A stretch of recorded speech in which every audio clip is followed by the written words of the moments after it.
I thought I understood how people work. I answered my phone on a quiet train in Zurich like I always do. Yeah, I'll send it tonight, I said, normal voice, normal pace. A man across from me slowly folded his newspaper and looked straight at me. This is a silent carriage, he said calmly. No anger. No raised tone. Just final.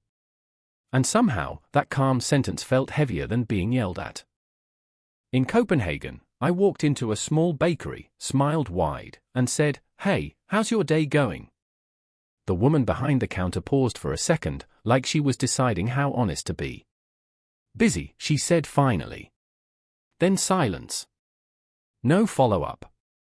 No return question. Just that single word hanging there, waiting for me to move forward with something useful. I tried to recover the rhythm.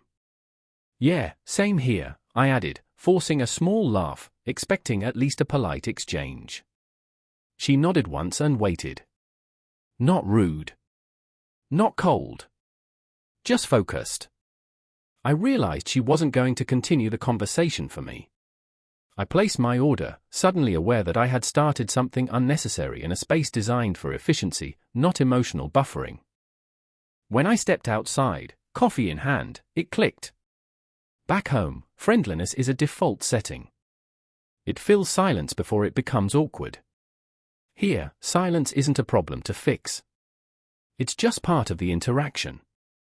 And when you try to override it with extra energy, it doesn't read as warm.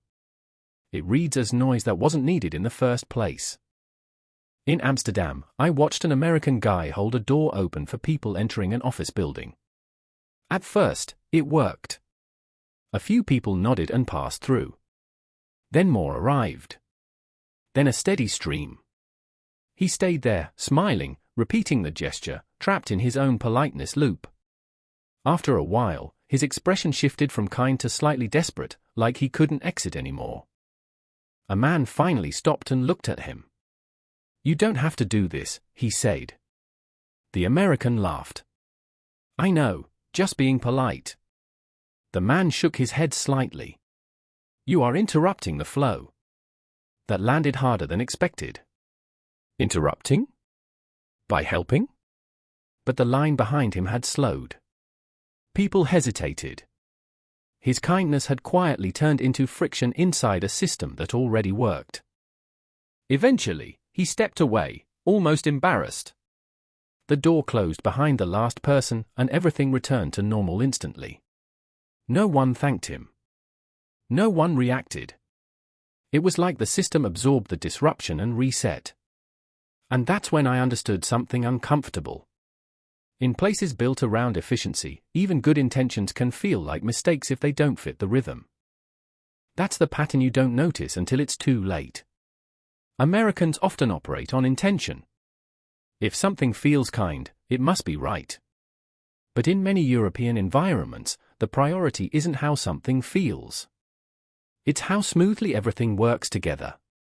So kindness isn't about effort. It's about whether you improved the system or quietly made it harder for everyone else. That's when I realized.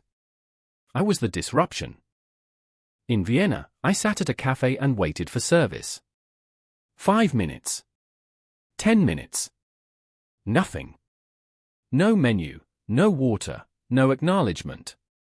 Back home, that's bad service. I finally raised my hand. "Hey, can we get a menu?"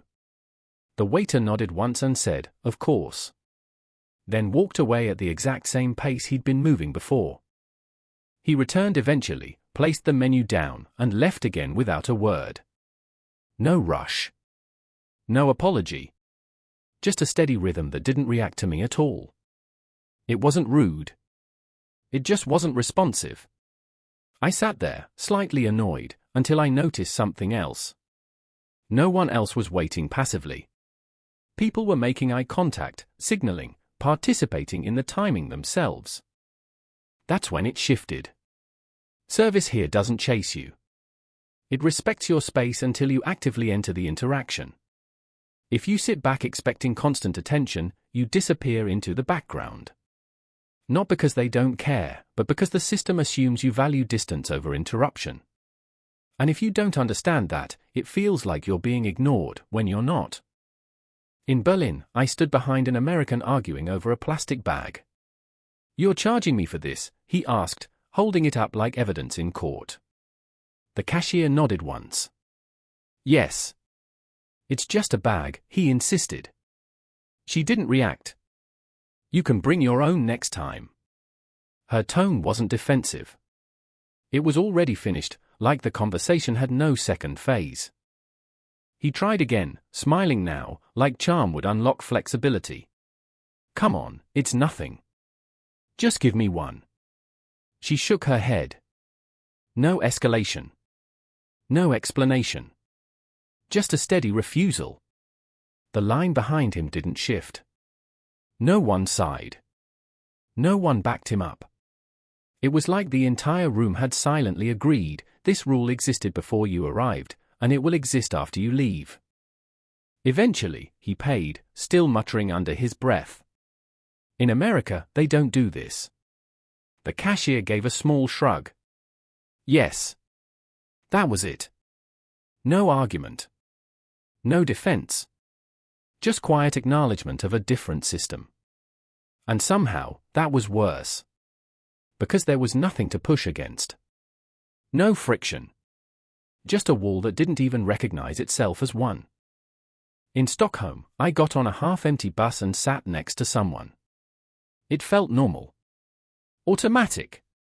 The woman next to me glanced once, then slowly stood up and moved several rows away.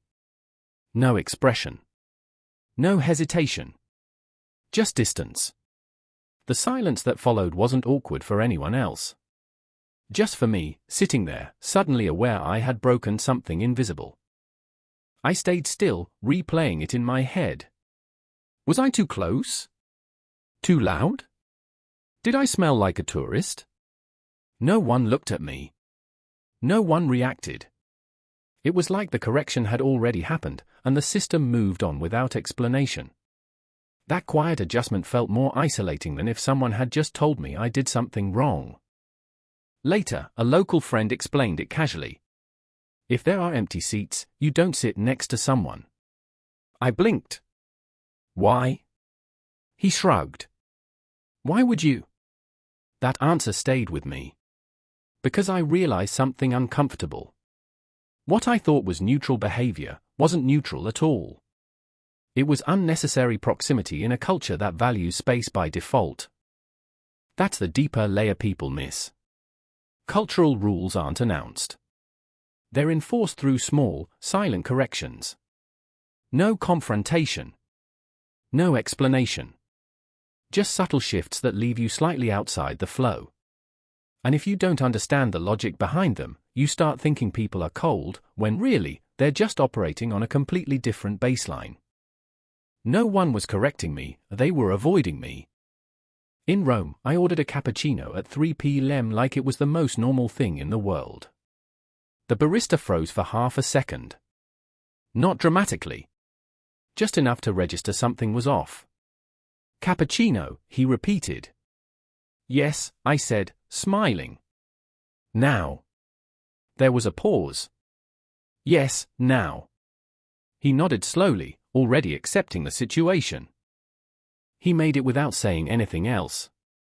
But the energy changed. Not hostile. Just resigned. Like a doctor agreeing to perform a procedure they don't believe in. When he handed it to me, there was no eye contact. No warmth. Just a quiet transaction that felt heavier than it should have. I took a sip and immediately felt like I'd done something wrong.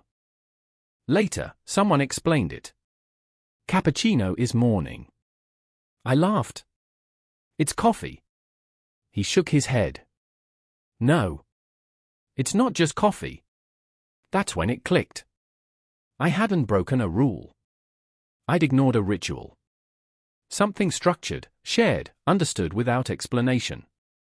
And by treating it like a preference, I turned it into something else entirely. In Madrid, I tried to get dinner at 6 p.m. I walked into a restaurant, confident, hungry, ready. Table for one? I asked. The host smiled politely. We open at 8:30. I checked my phone. But it's already 6. He nodded.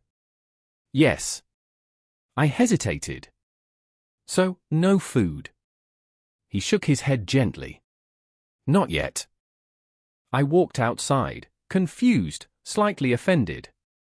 Back home, dinner at 6 is normal. Early, even. Here, it didn't exist. I ended up in a tourist spot that opened at 7, surrounded by other confused people like me. The food was fine, but something felt off. It wasn't wrong. It just wasn't real. In Helsinki, I stood at a bus stop next to a man, leaving a normal amount of space between us. At least, normal to me. Nice weather, I said, casually. He looked at me once, then stepped slightly to the side. I thought he didn't hear. I stepped closer. I said, nice weather. He stepped back again. Further this time. I stopped talking. The silence stretched. No tension on his side. Just distance. Clean, intentional distance. I stood there, suddenly unsure of where exactly I was supposed to exist. Not too close. Not too engaged. Not too present. It felt like I had crossed an invisible boundary twice, and the only response I got was space. Later, someone explained it simply. We don't talk at bus stops. I laughed. At all. He shrugged. Why? That word again. Why? No hostility. No judgment. Just a completely different baseline for interaction. I realized I wasn't being rejected. I was just operating in a system where connection isn't assumed between strangers. That's where it starts to shift from funny to uncomfortable. Because you stop seeing these moments as isolated misunderstandings. They connect. Patterns form. And slowly, you realize the problem isn't the people around you. It's that your default behavior, the one that works perfectly at home, keeps misfiring in environments built on different assumptions. In Oslo, I checked the weather on my phone. It says it's 20 degrees, I said, shivering slightly. Everyone around me was in t-shirts. Are you guys not cold? A local looked at me, confused. That's warm. I frowned. 20 is cold. He shook his head. That's Celsius. I paused. That doesn't help. He tried to explain the conversion, but I wasn't even listening anymore. I was stuck on something else. Why would you design a system where 20 feels warm? I asked. He blinked. We didn't design it for feelings. That answer landed harder than it should have. Not for feelings. For consistency. For logic. For something bigger than comfort. I spent the rest of the day converting everything in my head, refusing to trust the numbers. 20 didn't feel like 20. It felt wrong. But the system wasn't wrong. I was just translating it through a different lens. And the more I resisted it, the more disconnected I felt from everything around me. In Budapest, I watched an American family enter a thermal bath like it was a public pool. Loud voices, quick movements, zero hesitation. The father stepped toward the water without showering. An older woman blocked his path instantly, pointing toward the showers with sharp precision. No words. Just direction. They hesitated, confused. We showered this morning, the father said. The woman didn't react. Just pointed again. Slower this time. The message didn't change. It didn't adapt. It just existed. Eventually, they followed, slightly annoyed, slightly embarrassed, like they were being corrected in a language that didn't need translation. Later, the son started swimming laps through the thermal pool, cutting through still water like it was a gym. Heads turned. Not aggressively. Just collectively. The movement didn't belong there. No one shouted. No one complained. but the space itself seemed to push back. Quietly, firmly, without needing to explain why. That's when everything finally made sense. It's not one big mistake that gives you away. It's 1,000 small ones. The way you stand. The way you speak. The way you expect things to adjust around you. And slowly, you realize something uncomfortable. You're not navigating the system. You're colliding with it, over and over again.